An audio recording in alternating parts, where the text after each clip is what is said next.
नमस्कार, आप देख रहे हैं झलको BMR। इस वक्त की बड़ी खबर लोकसभा चुनाव के बीच में भजनलाल सरकार के मंत्रियों की दिल्ली में लग रही है क्लास। दरअसल लोकसभा चुनाव का परिणाम 4 जून को आएगा, लेकिन इससे पहले भजनलाल सरकार के सभी मंत्रियों और विधायकों की मुश्किलें बढ़ चुकी हैं। उनके लिए दिल्ली में एक बैठक बुलाई गई है। राजस्थान लोकसभा चुनाव में मतदान कम होने से मंत्रियों की परफॉर्मेंस पर सवाल खड़े हो रहे हैं। सीएम भजनलाल सरकार के मंत्रियों पर इसकी गाज गिर रही है। नजर डालें खबर पर और ज्यादा, लेकिन उससे पहले आपको बता दें कि अगर आप द झलको पर पहली बार विजिट कर रहे हैं तो जरूर से चैनल को सब्सक्राइब कर दीजिए ताकि आपको राजस्थान से जुड़ी तमाम बड़ी खबरें मिलती रहे। राजस्थान में 2 चरणों के तहत 19 और 26 अप्रैल को मतदान संपन्न हुआ है, लेकिन इसी दौरान राजस्थान में वोटिंग प्रतिशत कम रहने से राजनीतिक दलों की चिंताएं बढ़ी हुई है।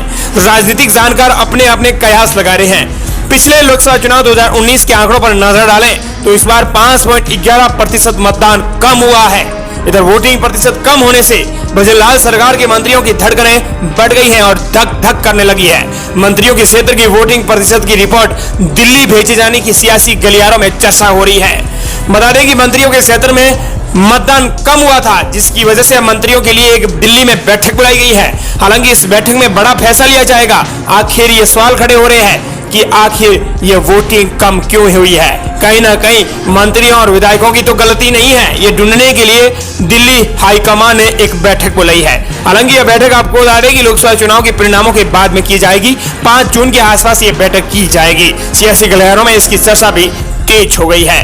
हालांकि राजस्थान में घटी वोटिंग से नुकसान होगा। भाजपा के 35 विधायकों की सीट पर 5% से मतदान गिरा हुआ है। ऐसे में 35 विधायकों को दिल्ली तो बुलाया ही जाएगा। इसके अलावा राजस्थान के सभी कैबिनेट मंत्रियों को भी दिल्ली हाईकमान बुला रहा है।